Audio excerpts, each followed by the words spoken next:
Assalamualaikum warahmatullahi wabarakatuh. Kenalkan, nama saya Yasmin Khadijah Diva Putri dari kelas AK 301. Di sini saya akan menjelaskan dengan topik tempat penimbunan mata kuliah kepabeanan dan cukai. Pengantar kepabeanan. Kepabeanan adalah sistem pengawasan dan pemungutan pajak atas barang yang keluar atau masuk daerah pabean. Tujuan dari kepabeanan adalah menjamin kelancaran perdagangan, keamanan, dan penerimaan negara. 3 jenis tempat penimbunan utama. Yang pertama, ada tempat penimbunan sementara atau TPS. Yang kedua, tempat penimbunan pabean atau TPP. Yang ketiga, ada tempat penimbunan berikat TPB.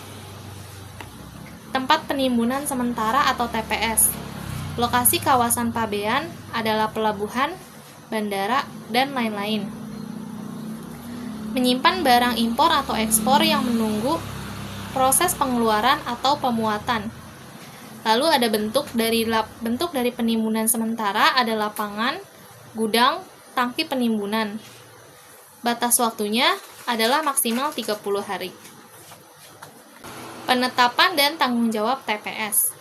Harus mendapat izin dari Kementerian Keuangan melalui DJBC. Lalu pengusaha TPS wajib menyediakan yang pertama, tempat pemeriksaan fisik barang, yang kedua, sarana keamanan, kesehatan, keselamatan kerja, yang ketiga, tenaga kerja bongkar muat. Kewajiban bea masuk dan pajak berlaku sejak barang ditimbun. Lalu ada tempat penimbunan pabean atau TPP.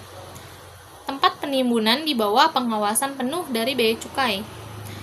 Tempat penimbunan pabean menampung A. Barang tidak dikuasai, B. Barang dikuasai negara, C. Barang sitaan atau temuan. Lalu ada fokus utama dari tempat penimbunan pabean adalah pengawasan dan penegakan hukum. Proses di tempat penimbunan pabean.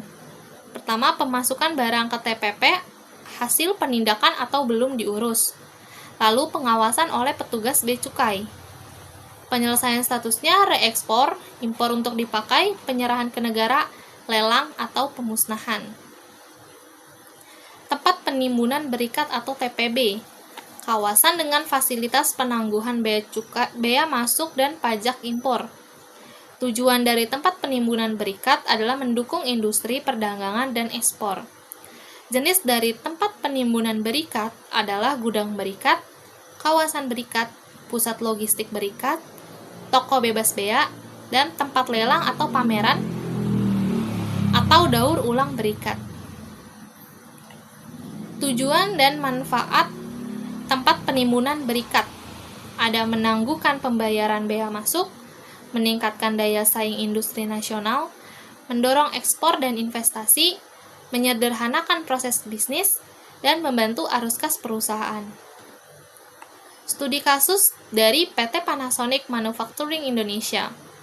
PT Panasonic Manufacturing Indonesia atau PMI memproduksi peralatan elektronik untuk ekspor, mengimpor komponen elektronik dari Jepang dan negara lain. Proses penimbunannya adalah, pertama, komponen impor tiba di pelabuhan dan disimpan sementara di TPS. Lalu setelah dokumen lengkap, barang dipindahkan ke kawasan berikat milik perusahaan. Di TPB, komponen dirakit menjadi produk jadi televisi, AC, atau kulkas untuk diekspor. Fasilitasnya adalah penangguhan bea masuk dan pajak impor, efisiensi biaya produksi, peningkatan daya saing ekspor. Kesimpulannya, untuk TPS adalah tempat transit sementara bagi barang impor atau ekspor.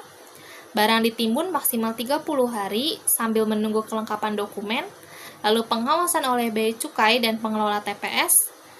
Yang terakhir, tidak boleh dibuka kecuali untuk pemeriksaan resmi. Lalu ada TPP adalah menampung barang bermasalah secara administrasi atau hukum, diperuntukkan bagi barang yang tidak diambil dari TPS atau hasil penindakan. Lalu dalam pengawasan penuh oleh bea cukai. Yang terakhir, barang menunggu keputusan lelang, pemusnahan, reekspor atau penyelesaian impor.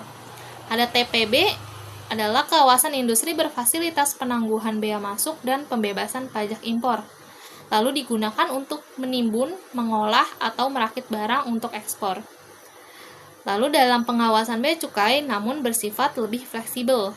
Terakhir, mendorong investasi, efisiensi biaya, dan daya saing industri nasional.